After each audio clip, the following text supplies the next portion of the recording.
Okay, folks, we are live with the Roy West Show here on News Talk 560 KLVI. For y'all seeing it on video, uh, I have with me Dr. Shannon Allen of Beaumont Independent School District with me today. She is the Superintendent of Schools. Welcome back to the show.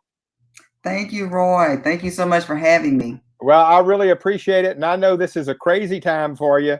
And and certainly for all our leaders across the community, because y'all are getting to do something you never really had any plans to do. Certainly you didn't have plans to do it in about a week's notice.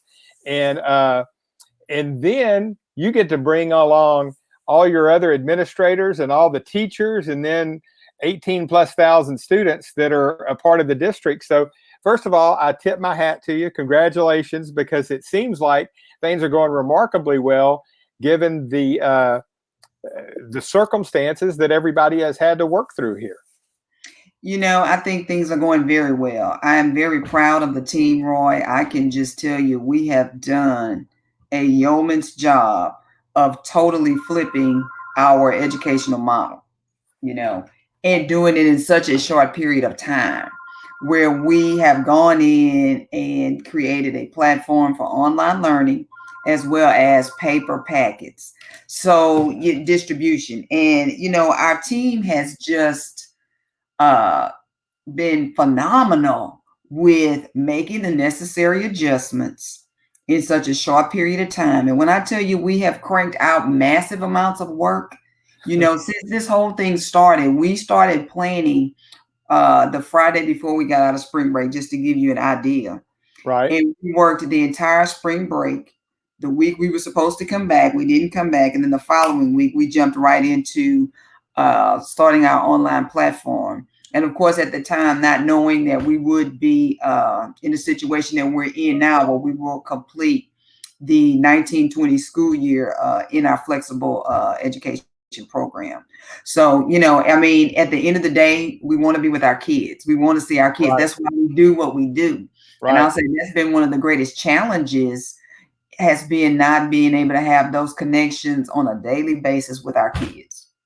Well, and from my experience with BISD and getting to be a partner with one of the schools and going in there, I know that what draws most all the teachers to teaching is their love of students, and in that relational aspect, getting to see them. So, and I want to lift, really, I understand how difficult it is. I'm in a business on a day-to-day where we do home loans, so we can do it remotely.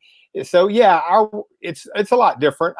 We're having to social distance, but we're not having to learn how to do our role altogether differently.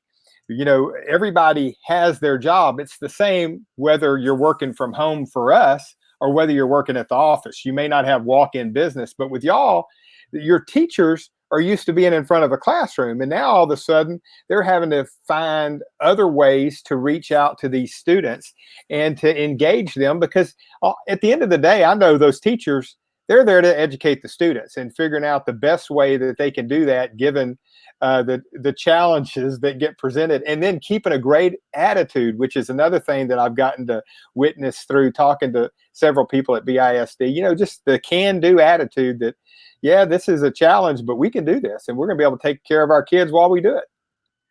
Absolutely. We kicked off the school year with our new philosophy, Roy: every moment matters, EM squared.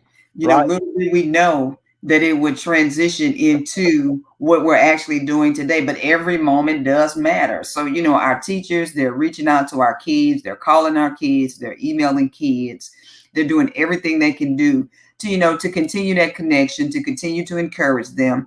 But the main thing is instructional continuity. That is what we have been tasked with by the Texas Education Agency, is to continue instruction during these weeks of closure. Right. So I feel good about the work we've done. Is it what we normally would like to do? No, we want to see our kids. We want to see, touch, feel. We want to hug on kids. We want to love on kids.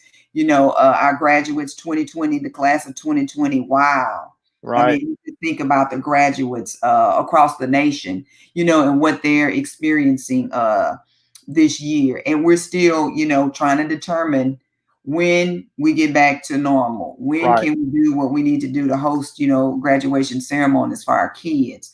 And what will they look like? It's just so much uncertainty right now. But what I am certain and confident about is the team of people that work for BISD and their love of children and their dedication to making every moment matter, even though, I'm not in that classroom with Right. those kids.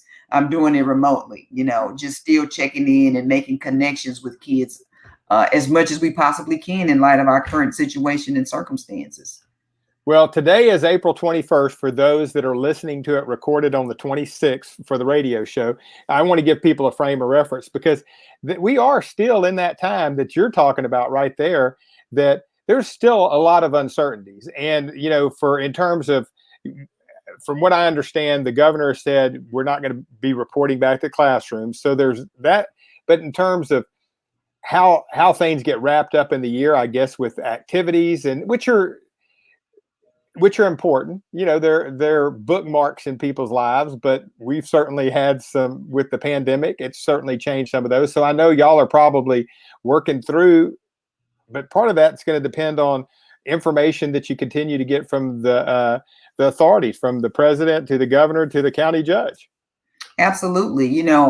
Weekly in communication with our commissioner from the Texas Education Agency, Right. Mike McGrath, and, learning information and networking with superintendents across our region and across the entire state, because we're all in the same boat, Right. and the situation is so fluid, as the governor made his recent announcement about schools remaining closed for the remainder of this school year, and then tentative plans for reopening and what those plans will look like across the state.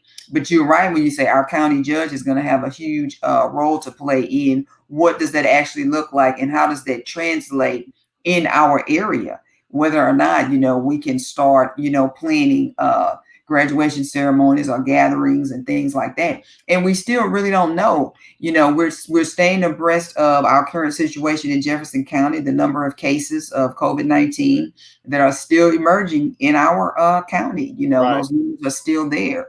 So it just everything is contingent upon maintaining safety, number one, and the number of cases in our area actually significantly going down. Well, and I know that it's the reason I brought it up that it's April 21st, that when you watch this a week from now, or if you see it from 2 weeks from now, we're going to have a lot more information, and things will, whether hopefully things will continue to get better and we'll continue to get good news that's able to work around. But for so many people, everybody's having to understand this for the first time. We don't really have a frame of reference to look back on. And so I know everybody has to act with an abundance of caution, but you know that you've been able to continue to lead through this and keep the teachers and the administrators motivated, as well as the teachers keeping the students motivated and teaching in this process. I wanted to have you on and just thank you for that. And so often it's easy, as we talk about, it's easy to criticize what's wrong with the world that we live in, and there's always been things wrong, but it's a lot more fun talking about what's right, and how when situations present themselves, they just become new opportunities to maybe opportunities we wouldn't choose. We wouldn't want them to be like this, but it's still going to be a time for the students as well as all the teachers and administrators. This is a 9/11 moment from the standpoint of we're going to all remember this event happening, the pandemic of 2020, and what we've learned from it and how we've grown from it and how have overcome it. Absolutely. And I've stated, often that just because something is hard or difficult doesn't mean you can't do it. Right. And it doesn't mean that you can't do it well. So I'm so proud of our team, our teachers, our staff, our cafeteria team. We're still feeding kids, Roy. That's right. We have 10 sites. We're feeding kids on Mondays, Wednesdays, and Fridays, 2 meals per distribution. And these team members are doing phenomenal work, but it's difficult because it's not your normal work. It's Right. something where you didn't expect to have to do it, and you have to learn something really quick, and you have to execute it just as quickly And it's challenging. But again, because something is challenging doesn't mean you can't do it and doesn't mean you can't do it well. So we are definitely rising to the occasion, I will say. And it's not perfect by any means, of course, but I'm so proud of our ability to transition and transform our operations and do what needs to be done for our kids. I'm really proud of our team for that. Well, and I am too, and you should be, because it is. I know you've got a great team and you've got great teachers there, but it starts with the leader, and you're doing a great job of leading the district through these challenging times, and keeping a great attitude about it, and overcoming the obstacles that appear before y'all. And I just want to thank you for coming on the radio show today. Well, thank you. I appreciate you having me. I appreciate being able to share encouragement to our team members, BISD team members who are listening. Keep doing great work. Keep doing what you do. And to our entire community, stay Yes. safe. Follow the rules. Maintain social distancing. Wear your mask. Wash your hands. Please follow the rules so that our entire community can be safe. And we can get back to normal sooner than later. Yes. Absolutely. All right. And there's still going to be Teachers of the Year this year, I understand, from following the email chain. Yes, we are going to have our Teachers of the Year. Of course, we don't know how we're going to actually do our formal celebration, but we are going to be making the announcement really soon on who the winners are. Well, that's awesome. And we sure appreciate you. And I just want to thank you again for coming on the radio show today. Thank you, Roy. I appreciate it. All righty. Talk to you later. Bye-bye.